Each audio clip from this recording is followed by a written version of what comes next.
मुळात प्रशासनातले बडे अधिकारी, बडे सरकारी कर्मचारी, राजकारणी, सत्ताधारी, आमदार, खासदार यांचीच मुलं मराठी माध्यमातून जात नसतील, शिकत नसतील, तर मग तुम्ही इतरांवर सक्ती जी करताय ती निरर्थक आहे. आधी तुम्ही तुमच्यापासून सुरुवात का केली नाही? मुख्यमंत्र्यांची मुलं कुठल्या शाळेत शिकतात? मी असं म्हणत नाही, मी टीका करत नाही.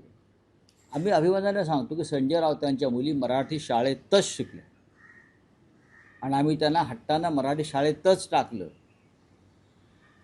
अशी किती राजकारण्यांनी, मंत्र्यांनी, आमदारांनी, खासदारांनी, प्रशासकीय अधिकाऱ्यांनी आपल्या मुलांना मराठी माध्यमाच्या शाळेत शिकून पुढे नेलं? तर त्याचं उत्तर नाही असंच आहे.